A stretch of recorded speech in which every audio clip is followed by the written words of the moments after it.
Hey guys, so today I'm going to make a video just showing you how exactly to weigh newborn kittens and also how to give them a supplement feed. Now these guys were born 2 days ago now, and one of them, this little one here, is unfortunately a little bit underweight. So we will start with him or her. I haven't sexed them as yet.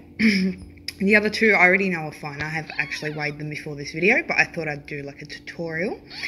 So I'll just turn my scales on here and make sure that they are at 0. So what you want to do is you want to make this as quick as possible so mum cat doesn't freak out.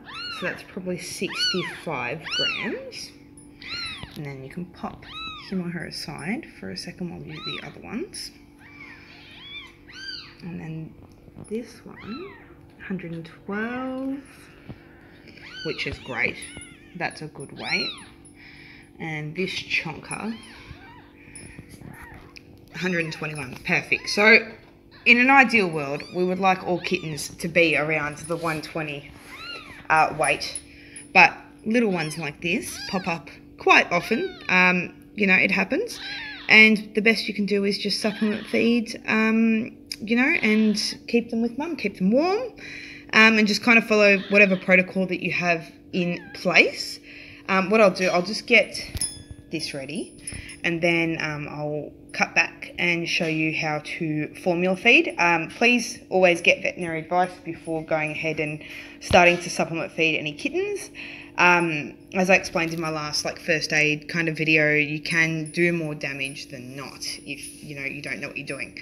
So I'll just I'll show you what to do anyway, but just make sure you get a vet's advice first before attempting this at home. Awesome, thank you.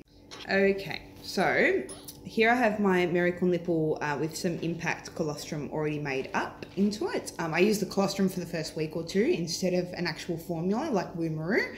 And then if they still need to be supplemented, I switch around that age.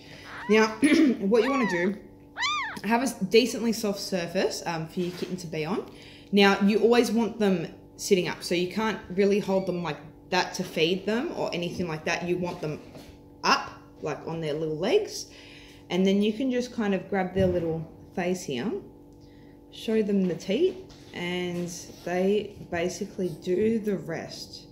Sometimes you will need to very slowly push this plunger, but when they actually get a decent enough grip on it, surprisingly, they can actually pull the milk through the plunger all by themselves without you having to do anything really. So I've only got 2 mils here in this syringe, which is plenty to use. Honestly, it's probably a little bit too much. But I know that they need help. So their mum's a first-time mum, which isn't really an issue. But I personally would like just that little bit more weight on these guys. I'm going to be supplementing the smaller weighing one, obviously a little bit more than what I would with these bigger ones here. But, you know, if I'm doing one, then it won't hurt to do the others. So I just figured that we'll just kind of shove them all in the same box and everyone can have a bit of a formula feed, because it definitely, you know, wouldn't hurt. Now it's a very quick process, to be honest, especially when you've got these big strong ones. They literally do everything themselves. Like that guy's pretty much just pushed all of that in there. Now if you don't have a mum cat, you do need to toilet them. I'll explain all of that in a different video, but luckily, mum cat's still happy to take over that role, so that helps me out tremendously. I'll give this little one a go, see if we can get anything happening here. Now, I did check for cleft palates, and unfortunately, we did lose a kitten last night because one of the kittens in this litter did have a cleft palate. Oh, look at that! Look at this little one go, so strong. So this is the lighter weight one of the litter. The first one I did was the big chunker, but surprisingly this small one is actually pulling that plunger down all by him or herself.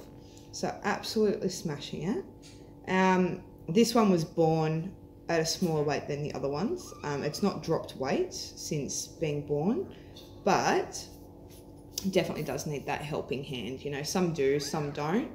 But for this video, I thought, you know, give all of them a feed, won't hurt. So, but this little one's quite good. Got a good suckle on it. Now with this one, because it is smaller than the others, I don't want to overfeed at all. So this one's only had 2 meals. I'm just going to give them all 2 meals, and I feed them, I'm feeding that small one maybe every hour and a half, every 2 hours at the moment, but only very, very small feeds, because we don't want to overdo it. So let's do this last one now. They're all doing pretty good. Remember to keep them sitting upright, just like that. I know it looks like you're making it harder for them, but if you try any other positions with them, unfortunately, it can kill them. So always make sure you're safe about it. Make sure your tools are sterilized as well. There we go. Bigger ones are much easier to feed. So that is their feeding time all done. And what I can do now is just pop them back in with their mum soon. But I'll just show you guys. They're all very cute, but the size difference is absolutely incredible between these 2 ones here. So this one's the smaller one. Isn't that crazy? To be fair, he's nearly double the size, but I've had success with them, and they're very sweet little babies. So they have a hot water bottle around the clock as well. So I'm just going to pop them back in their crate here under a blanket with their hot water bottle. And I will get mummy cat in a second to help with toileting, and that's about it. So this is the crate setup that I use for, you know, like not weaning, when they give birth and stuff. So I set up a crate. There's a hot water bottle under here, and just make sure you always cover the hot water bottle with a towel. This is double-sided towel. Litter, food, water for mum cat, and then after a few days, once mum cat's kind of settled down, I do actually let her wander around the house.